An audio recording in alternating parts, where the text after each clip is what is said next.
Bienvenidos a un nuevo programa de Sin Piedad. Minutos pasan de las 10 de la noche y estamos en la pantalla de BTV para todo el país y a través de YouTube para todo el mundo. ¿Cómo andas, Eduardo Preve?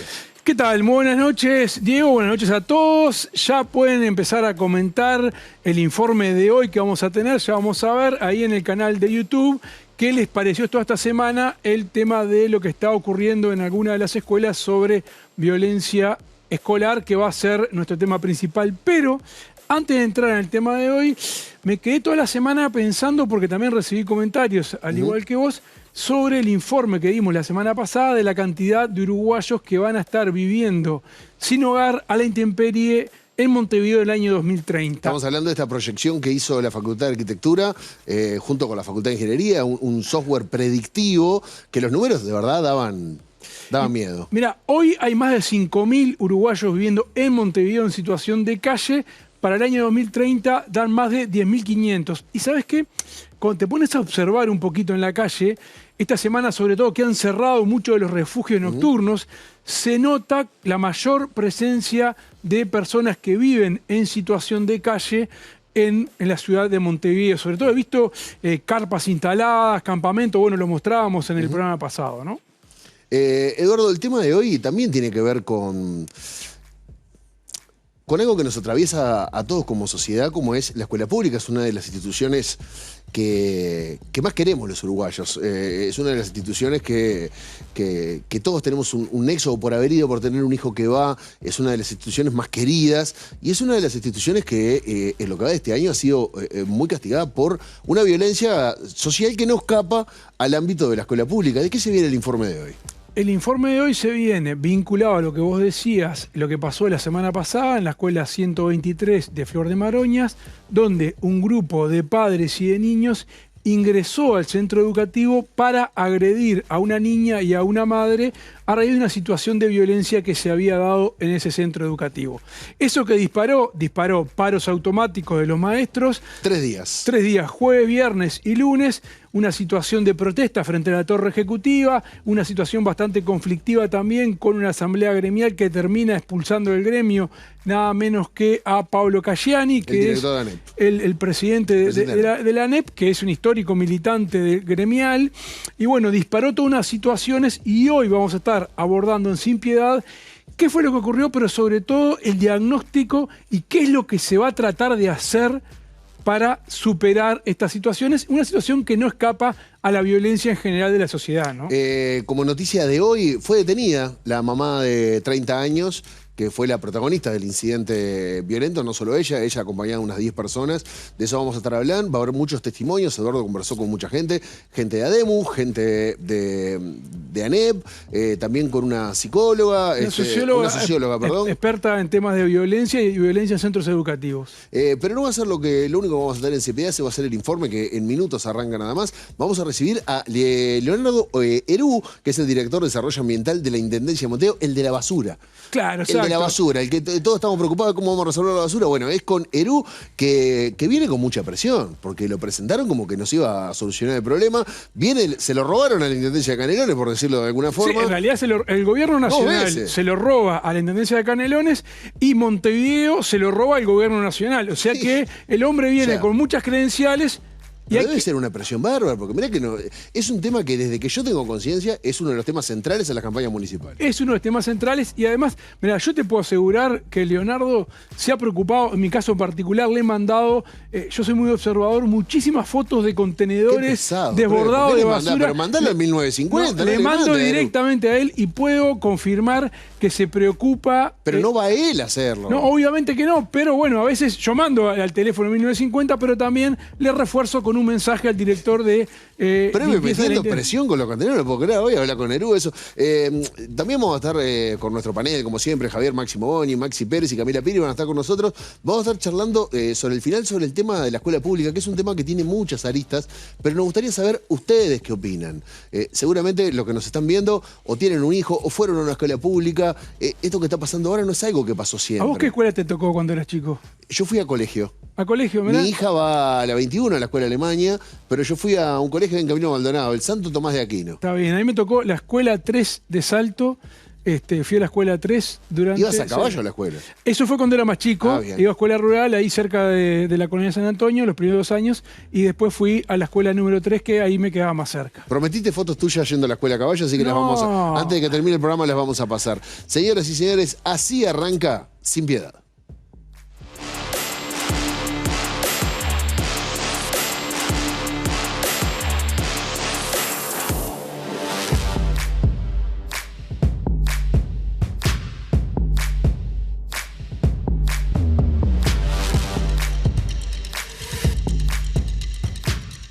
Un grupo de personas ingresó en la escuela de Flor de Maroñas y atacó a niños, maestros y familiares. Hubo paro de docentes. ¿Qué está pasando en las escuelas? ¿Por qué tanta violencia? ¿Qué piden los gremios docentes? ¿Qué plantean las familias? Hoy, en Sin Piedad, violencia en las escuelas. Se traslada esto de yo en mi barrio o en mi círculo cercano resuelvo de una manera el conflicto, y por más que sea una institución que tiene sus propias reglas, yo me siento con la autoridad o el poder, por así decirlo, de resolver ahí de la misma manera que yo resuelvo en mi órbita familiar. Y hoy la red, WhatsApp o aquello que se utilice, al sustituir el vínculo presencial que es muy reparador, porque en una relación conflictiva es muy fácil agredir por WhatsApp, pero cuando uno se encuentra con otros es más difícil llegar a las manos o a otras cuestiones. Nosotros venimos teniendo un conjunto de situaciones que plantean una resolución de los conflictos que hay cotidianamente en las instituciones educativas que se termina procesando de forma violenta.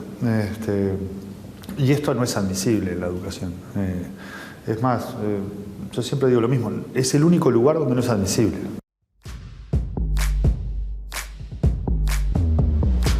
Bien, Eduardo, ahí vimos algunos avances de los testimonios que vamos a compartir en este informe, pero fue una semana muy intensa para la escuela pública. Y cuando digo para la escuela pública, digo para docentes, para la institución, para las autoridades y para las familias y los niños. Sí, sobre todo yo centraría en las familias y los niños, porque fueron los que se terminaron quedando sin clase jueves, viernes y lunes, sin clase, y en algunos casos algunos niños sin alimentación, porque hay que acordarse que muchos de los niños que van a la escuela pública almuerzan o desayunan o meriendan en la escuela pública. Entonces, este conflicto que se suscitó en la escuela 123 con una agresión de un grupo de padres y de niños hacia otro niño y otra madre, determinó un paro automático de ADEMU Montevideo, y eso generó que se quedaran jueves, viernes y lunes sin clases todos los centros educativos de Montevideo, con paro de los docentes en protesta, pero además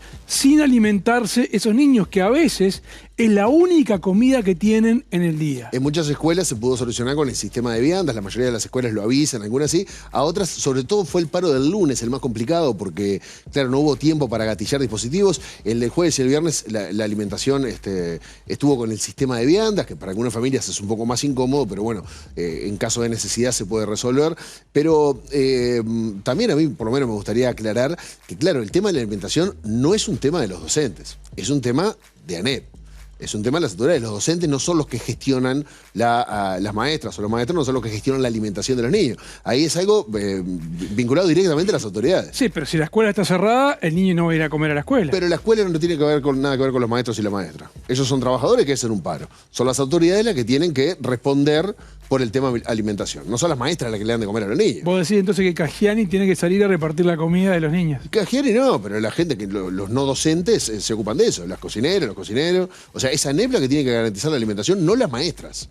Sí, está bien, es discutible. Me gusta discutir con prueba al aire. Ahí va, está bueno, está bueno. Esa es una modalidad que empezamos. Sí, ¿viste? Me gusta. Y si nadie debate, debatimos entre nosotros. Una cuestión, vos decís, como decía Nilia Viscardi, por WhatsApp, decís cosas por WhatsApp que después enfrente del otro... Totalmente, porque hemos perdido la costumbre. O sea, a mí cuando hoy me llaman por teléfono, ni siquiera presencial, cuando me llaman por teléfono me pone incómodo. Digo, mandame un audio. Hemos perdido, se ha perdido. Está, pero viste que una cuestión, un disparador a veces de qué pasa, y lo vamos a ver, de la violencia en los centros educativos, son las discusiones que se dan a nivel de padres en los grupos de WhatsApp, que ahí se agreden y después intentan resolver el conflicto de forma presencial. Sí, bueno, ¿tá? yo muchas veces yo participo de un grupo de WhatsApp de papás y de mamás. Es más, la mayoría son mamás. En mi familia soy yo el que está en los grupos de WhatsApp. Mi señora decidió no participar por salud. Y de verdad, o sea, ¿qué pasa? Es un grupo de 40 adultos totalmente desconocidos entre sí que están discutiendo temas sobre sus hijos. Entonces a veces se picantea, y sí, se pica. Claro, a ninguna persona con ciertos códigos de conducta social se le ocurre que eso termine en violencia. Por lo general las discusiones quedan en el grupo, se llega a un acuerdo o no se llega a un acuerdo, pero queda ahí. Pero pasa mucho esto, lo que pasó esta semana en la escuela 123. Exactamente, lo que pasó en esa escuela, bueno, que hoy es miércoles, fíjate que después de casi una semana se retomaron las clases y con un trabajo que va a empezar a hacer primaria y la ANEP, con la asistencia tratando de unir a los padres que se agredieron, sentándolos a conversar, a los niños también. Porque... Lo que pasa es que es muy difícil. Había mucha gente diciendo, bueno, que metan presa a la madre. Claro, o sea, pero... No, está detenida la madre, va a tener que declarar, está detenida, ¿no? va a declarar, pero tiene que haber, sobre todo en una institución como la escuela pública, además de que si hay un delito, bueno, se tiene que denunciar y que pase lo que tenga que pasar. Pero tenemos que pensar en el alumno, en el hijo de esa señora, o los hijos, no sé qué era, un hijo, una hija. Una hija. Se rompe el vínculo con la escuela pública. O sea, es muy difícil para la familia. Obviamente la mamá se equivocó. Reaccionó de una manera que no tenía que reaccionar. Terminó, para la gente que capaz que no se enteró de la noticia, calculo que es muy poca gente, pero bueno, fue un incidente en esta escuela, que esta mamá llegó acompañada de al menos 10 personas que provocaron un caos adentro de la escuela, que era algo que hasta ahora no había pasado. O sea, ingresaron a la escuela y no solamente agredieron entre padres o agredieron a los docentes, se agredieron niños también. O sea, tomó una escala, una dimensión mucho peor que los 4 casos anteriores que tuvimos este año. Exacto, este es el 5º episodio que tiene Montevideo sobre violencia dentro de una escuela.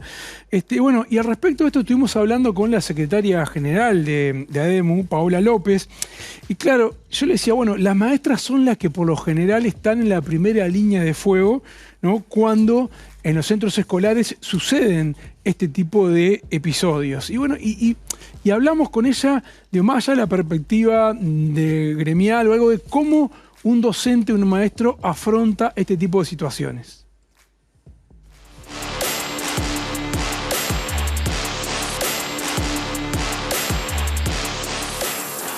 Claramente en este momento del año y por qué se ha generado como esta manifestación de la indignación por parte de las maestras y maestros frente a las condiciones laborales que se está trabajando, más allá de frente a la situación del hecho que se dio hace unos días y que nosotros lo catalogamos como este punto de inflexión y un antes y un después con respecto a digamos, la manifestación de la violencia en territorio dentro del espacio escolar. Más allá de que venimos de hace un tiempo que en las aulas, en los patios, en las entradas, se dan estos conflictos que claramente generan mayor demanda de las docentes para intervenir, para resolverlo, seguimiento, ¿no?, de días y continuidad de procesos en cuanto a reparar, ¿no?, ese conflicto que viene, ¿no?, derivado de esa situación de deterioro en la comunidad, en los lazos, ¿no?, sociales que se empiezan a construir y que los niños y niñas manifiestan en las escuelas, ¿no? La escuela es ese micromundo, ¿no?, es esa esfera mínima de lo que sucede en la sociedad y que, bueno, desde cómo juegan, desde cómo resuelven ellos los conflictos, desde cómo se configura esto de vivir en las redes de una manera y en lo concreto de la mirada y del cuerpo en situación, se entremezclan, ¿no?, estas cuestiones de los conflictos de personalidad, por así decirlo, y que esa violencia empieza a atravesar todos esos rincones y ni tan rincones de la escuela, ¿no?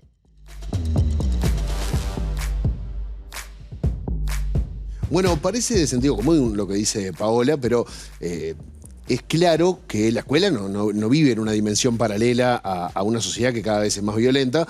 Y la escuela, vos decías que las maestras eran como la primera barrera para intentar frenar estos conflictos. Claro, pero no es el trabajo de las maestras ese. Entonces, claro, estamos poniendo a personas que a veces no están capacitadas para lidiar con un hecho violento al frente de algo que no les corresponde.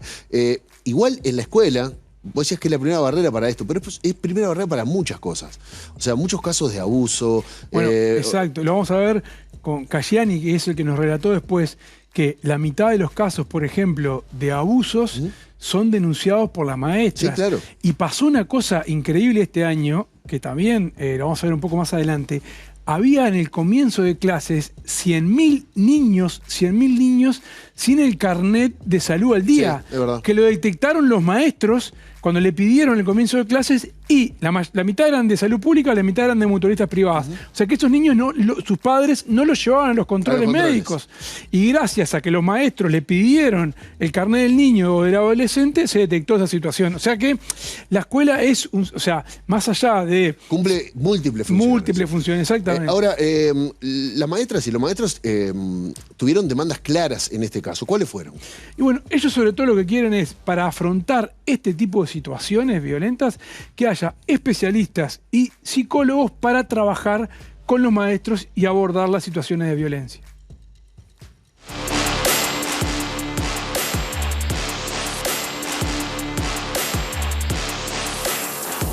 Se traslada esto de yo en mi barrio o en mi círculo cercano resuelvo de una manera el conflicto, y por más que sea una institución que tiene sus propias reglas, yo me siento con la autoridad o el poder, por así decirlo, de resolver ahí de la misma manera que yo resuelvo en mi órbita familiar. Y eso es en cualquier contexto, ¿no?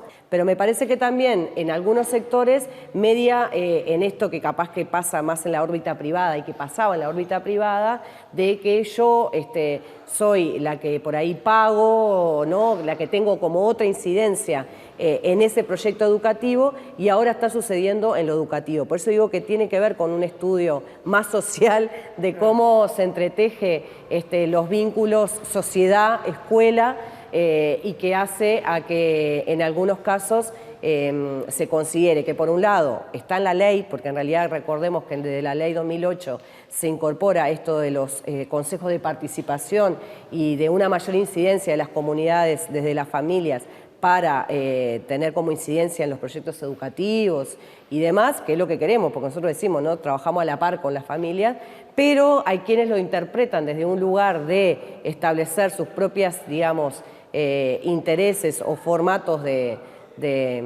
resolver las cosas sin tener esa mirada colectiva, ¿no?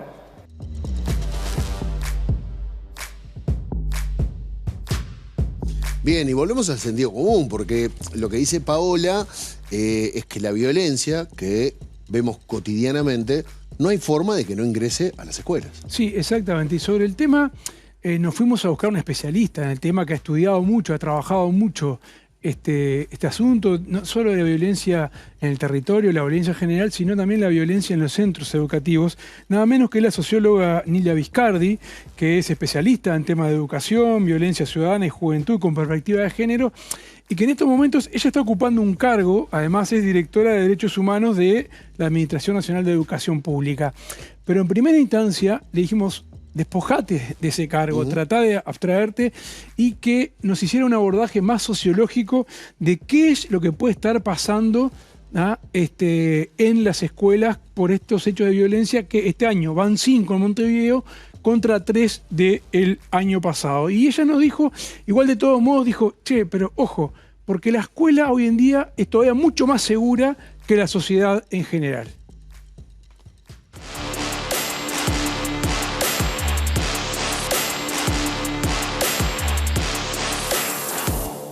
¿Cómo explicar con la sensibilidad que existe respecto de la violencia en la educación que las escuelas, los liceos siguen siendo espacios seguros? En primer lugar, hablo de seguridad en términos de los indicadores tradicionales desde una política de seguridad, en los cuales hemos tenido un aumento de los homicidios, en los cuales seguimos teniendo a jóvenes, adolescentes como víctimas, como victimarios, sufriendo tortura, siendo víctimas con sus vidas amenazadas. Y eso determina desde la seguridad que tenemos en las escuelas. Recordemos que estos actos que son vividos con tanto dolor siguen siendo actos que se dan en ámbitos muy seguros, comparado con los niveles de inseguridad, de violencia vicaria que tenemos en muchos contextos del Uruguay. Y esa paradoja es la que nos tiene que ayudar a pensar o a deshilachar cuestiones que tienen que ver con violencias largas y violencias cortas. Hoy estamos pensando la educación desde un anudado de violencias, algunas que vienen de hace mucho tiempo, véanse los problemas de vivienda, los problemas de trabajo y los problemas vinculados a los soportes y a la sobrevivencia y los propios problemas de violencia física, doméstica, vicaria, interpersonal.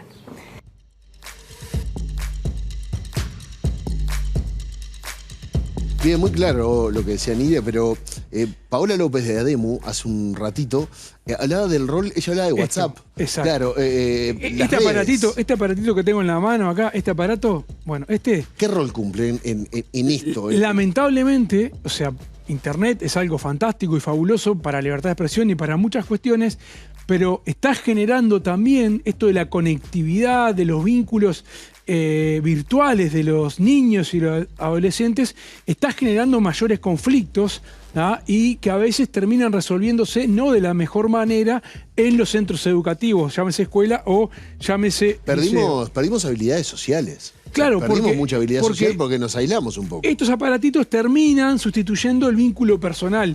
Y sobre eso nos habló Viscardi y puso especial hincapié en, bueno, tratar de buscar en algún momento la desconexión.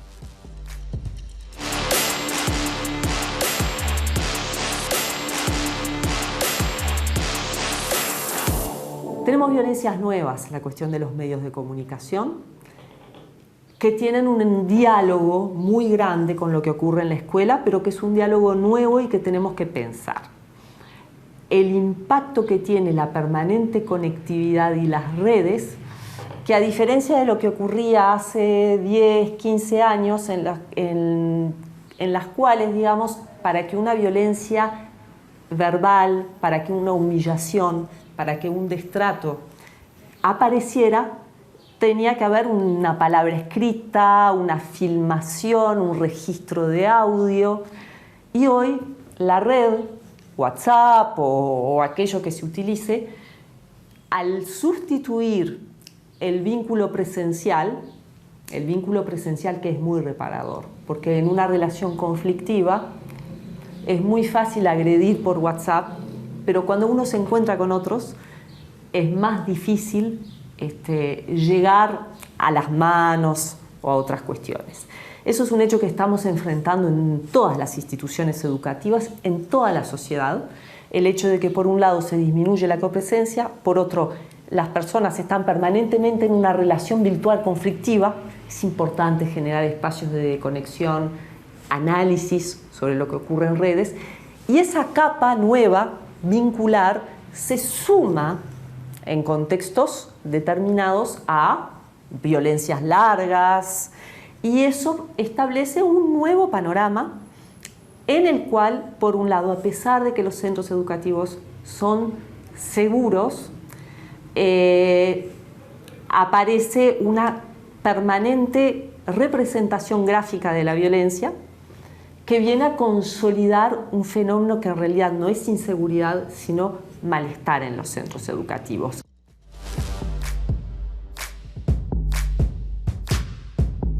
¿Sabés que los adultos nos pasa lo mismo? Sí, sí. Si uno ve la violencia que se genera en redes sociales, es la imagen esa, ¿viste? De los dos perros ladrándose a través de una reja, sí, y cuando se abre la reja se quedan callados. Es eso. Exacto. Perdimos la capacidad de poder confrontar con una persona sin necesidad de la violencia, pero claro, después escribiendo en el teléfono es una papa. Sí. Es fácil ser hostil de forma virtual. Exactamente, eso hacía hincapié Viscardi. Y con ella hablamos también de un tema, bueno, específicamente, qué es lo que van a hacer en la escuela de Flor de Maroña 123 puntualmente. Y sobre todo, ella decía una cosa interesante, que es como que no es que considera violencia lo que pasa en los centros educativos, sino más, ella lo resume como incomodidad. dice que todavía los centros educativos son seguros, ¿no? Pero respecto a la escuela 123, han generado equipos de trabajo, van a estar haciendo acompañamientos y bueno, quieren que hasta fin de año acompañar el proceso de los padres, porque lo más importante es que esos niños tengan clase.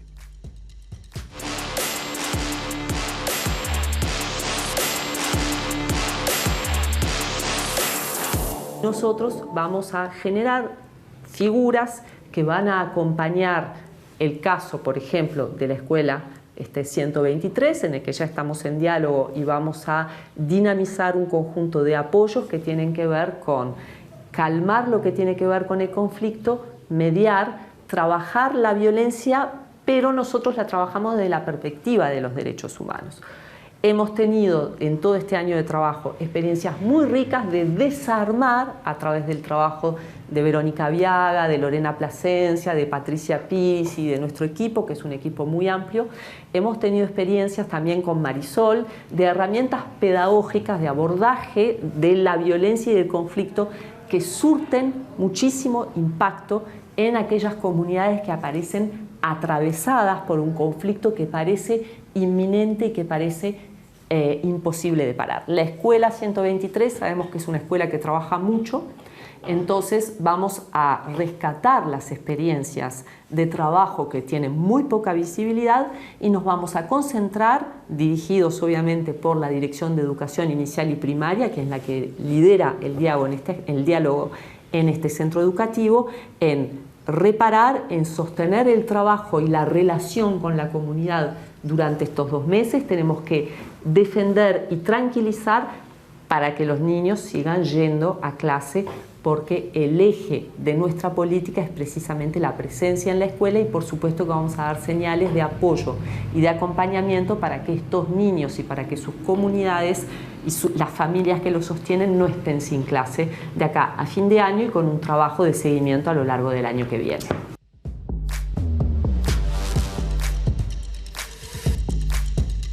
Bueno, yo en lo personal le quiero mandar un beso grande a la gente de la escuela 123, que es la misma que la escuela 55. Yo me crié a la vuelta de esa escuela, toda mi vida viví ahí y trabajé en la escuela como animador. Iba a ser animador. Así que le mando un beso grande, sobre todo a toda la gente del barrio que afectó a la escuela y afectó al barrio también. Bueno, podrías ir ahora como mediador, capaz, un día esto para hacerte de sorpresa. Me encanta. Me encanta, ¿cómo no? Le hubiéramos dicho a Nilia. Una gran escuela, aparte. Sí. Me crié jugando en el fondo de esa escuela. Y es un lindo barrio, Flor de Maroña, ¿no? ¿Cómo? Yo vivía en San Rosa y Bellón y es en la esquina de la escuela. Ahora, también hablaste con el presidente de la ANEP, con Pablo Caggiani. Sí, la salvedad que quiero hacer es que hablé con Caggiani antes de que él se enterara que había sido expulsado del gremio de maestros. Fue expulsado por una decisión de... Pero lo relativizaron un poco, me parece que le erraron a relativizarlo, porque decían, no, es algo que siempre se hace cuando hay cambio de autoridad de etapa, lo hicieron justo ahora. Y claro, lo hicieron justo aparte después del conflicto. Y aparte lo hicieron con una persona como Caggiani que es maestro que ha trabajado en escuela de contexto crítico, barrio de conciliación. Está bien, ahora es una autoridad. No, ahora es una autoridad, exactamente. Pero justo el timing me parece que salía, o sea, si lo hiciste, bancátela. Lo desafiliamos, listo. Pero hacer el 2 de marzo y no después de este conflicto. Bueno, Caggiani fue muy tajante a decir que no es admisible ningún hecho de violencia en un centro educativo.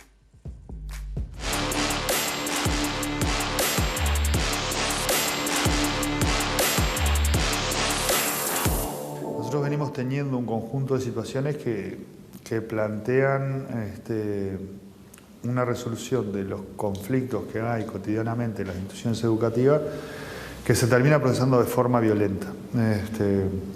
Y esto no es admisible en la educación. Es más, yo siempre digo lo mismo, es el único lugar donde no es admisible. Es decir, vos te peleas en la cancha, después capaz que te va a buscar la policía o no te va a buscar, ¿no? Te peleas en el tránsito, capaz que te va a buscar la policía, no te va a buscar. Te peleas en la escuela en inicial, te dicen, no, acá no se pega y enseguida hay una consecuencia, hay una intervención de un adulto orientando a otras formas de procesar ese conflicto. Entonces, cuando vos tenés una sociedad que tiene determinado grado de violencia, 2 por 3 eso se pasa por los poros de la escuela, digamos, porque la escuela está inscrita en una comunidad determinada, con un conjunto de conflictos, que, a ver, no son conflictos muy sofisticados, a veces son conflictos de convivencia, de cómo resolví un problema cotidiano de funcionamiento escolar. o de qué pasó en el barrio que termina repercutiendo en la escuela o en el grupo de WhatsApp. Cuando te suceden estas cosas es que se te mueve el piso, digamos, porque se te cambian todas las reglas de juego, digamos, para los docentes, para los gurises y para la familia. Nadie espera ir a una institución educativa a pegarse ni a resolver un conflicto de forma violenta. Es más, entran 650.000 estudiantes todos los días a las aulas, y estos episodios son episodios que no son las formas mayoritarias en cómo ni los gurises, ni los docentes, ni la ciudadanía entiende que hay que resolver los conflictos con las instituciones educativas o en las instituciones educativas.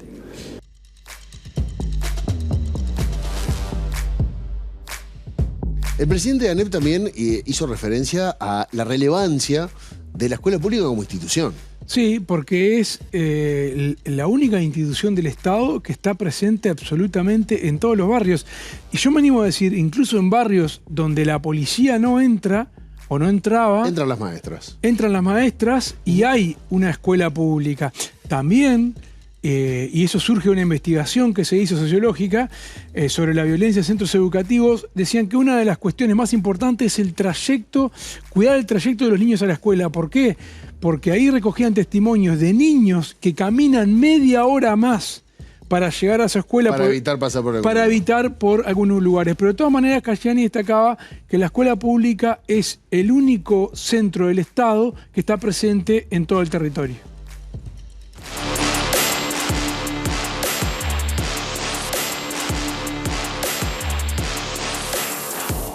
La única institución del Estado que está presente en todo el territorio nacional es la escuela pública. Entonces, efectivamente tenemos estos problemas.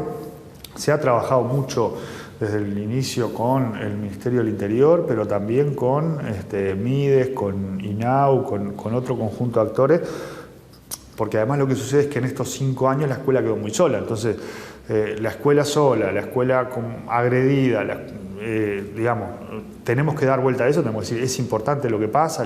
Yo creo que, por ejemplo, el bono de vuelta a clase es importante que empiecen las clases, es importante cuidar la escuela, es importante cuidar la comunidad, y creo que estamos haciendo o intentando que converjan varias políticas en las comunidades concretas que ordenen un poco esto. La situación de pobreza infantil es otro elemento, ¿no? La violencia que tiene una familia, una mamá que tiene dificultades para parar la olla, es una violencia que está ahí, es un conflicto que está ahí permanentemente. Y vos decís, bueno, pero la escuela una de las cosas que resuelve es la alimentación, entonces tendríamos que cuidarla más. Bueno, sí está, pero esa mamá, toda esa situación entra todos los días a las 8 o a la 1 o a las 8:30, si tiene extensión del tiempo, al aula, a un docente, a una comunidad.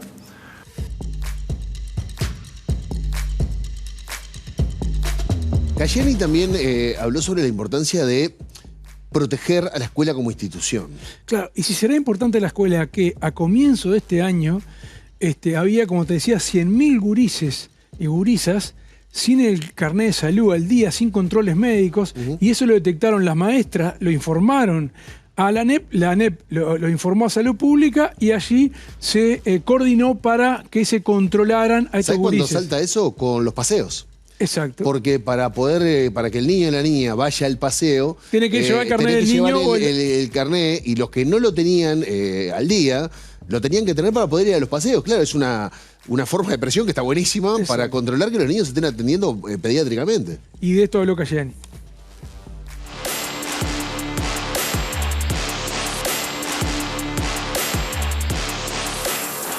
Uruguay le debe al sistema educativo un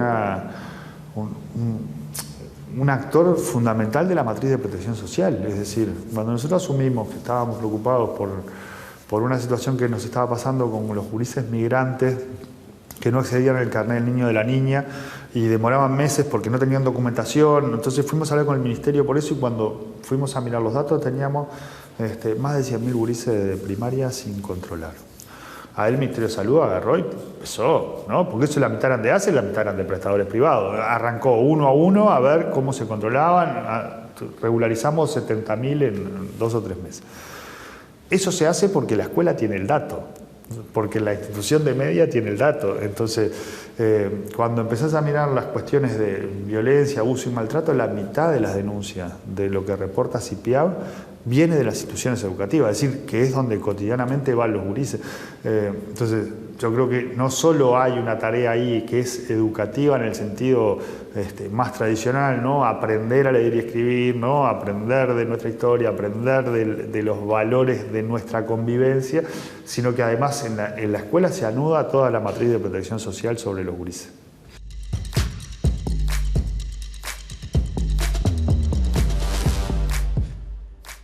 Y bueno, para el final dejamos quizá lo que puede ser más polémico de Caggiani, que es que él dice que los hechos de violencia no solucionan, o sea, que los paros automáticos ante hechos de violencia no solucionan, no son la solución para la cuestión de fondo, ¿tá? Porque estos hechos... Perdón, claramente no son la solución de fondo. Porque dice que estos Pero hechos son una medida de protesta, o sea. Bueno. Es constitucional, está en la Constitución. No, puede protestar. Bueno, claro. Pero lo mismo pasa con los ómnibus, agreden a un chofer de ómnibus, paro de transporte, se perjudica al público que se queda a pie. Acá. No, el primer perjudicado es el funcionario de transporte que fue agredido. Sí, está bien, pero vos tenés que exigir que tu laburo tenga las garantías necesarias para laburar. No vamos a poner a pelear de nuevo como al comienzo. Vamos a escuchar lo que dijo Caggiani sobre esto.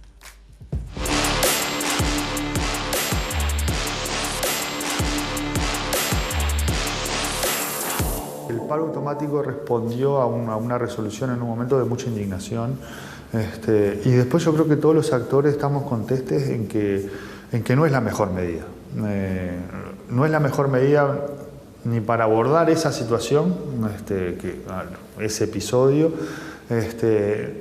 ni en términos de evitar que esto vuelva a ocurrir. Es razonable que cuando pasa algo que está absolutamente en el lado opuesto a lo que trabaja la institución educativa, haya un parate, una reivindicación, porque lo peor que podemos hacer es naturalizar esto. Es decir, si decimos, bueno, esto en realidad tiene una explicación, ¿no? Desde la sociología, desde la salud mental, desde la antropología, entonces, bueno, es explicable. Eso se parece mucho a abdicar de que esto no siga pasando. Entonces, creo que lo que hay que ver es de qué manera construimos como lugares de denuncia o de denunciación o de visibilización de que esto no puede pasar y que las consecuencias no sean tan duras para los gurises y familias.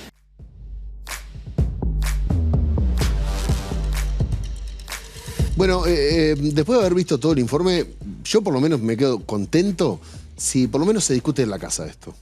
Se charla en la casa, se baja la pelota con los grupos de WhatsApp, se pone, muchas veces, a veces lo decimos de la copa afuera, pero se pone adelante a los gurises y a las gurisas. Sí, que no lo pongan adelante en los líos. No, en el relajo no. En el relajo. Y no, más relajo. O sea, busquemos la forma de esta conexión personal que hablaba la socióloga y de bueno. Y porque aparte no está bueno porque los padres tendremos que ser el ejemplo para los niños y si los niños no ven a nosotros solucionar los conflictos mediante la violencia, se van a acostumbrar y para ellos la resolución de conflictos va a ser mediante agresiones y no mediante el diálogo. En el siguiente bloque vamos a recibir a Leonardo Herú, el director de limpieza de la Intendencia Director de Desarrollo Ambiental de la Intendencia de Montevideo, el de la basura, como dijimos hoy, el de la basura. Vamos a estar charlando con Herú de todo, seguramente temas que a muchos montevideanos nos van a interesar y mucho, pero les quiero decir algo.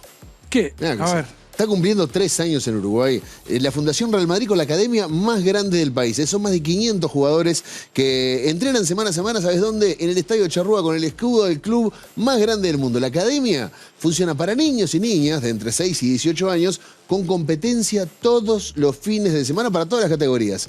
Y tengo una novedad. A ver, ¿cuál esto es? Es impactante. Los viajes maravillosos se los contamos siempre. Sí. Pero hay otro más. El viernes 21 de noviembre, ahora nomás. El fin de semana que viene, el otro. fin de semana que viene.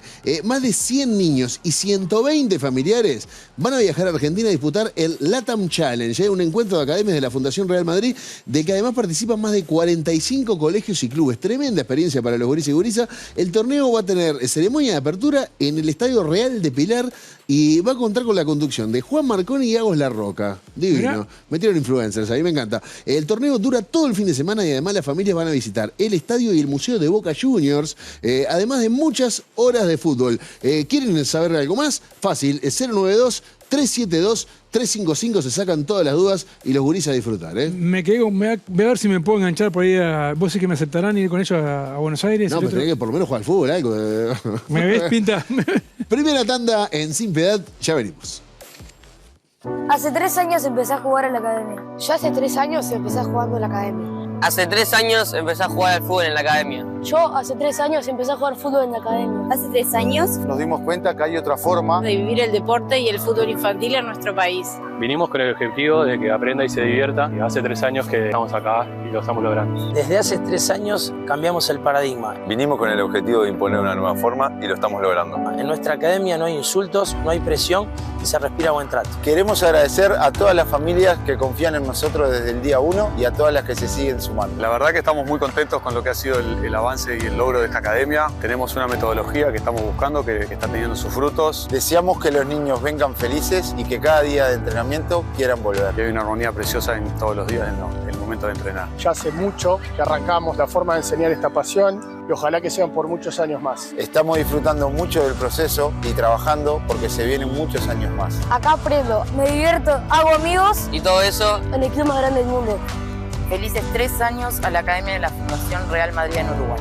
Felices 3 años. Felices 3 años a la Madrid. Felices 3 años. Felices 3 años. Felices 3 años. Felices 3 años. Felices 3 años. Felices 3 años. Felices 3 años. Felices 3 años. Felices 3 años. A la Madrid. ¡A la Madrid! ¡A la Madrid! ¡A la Madrid! A la Madrid. ¡A la Madrid!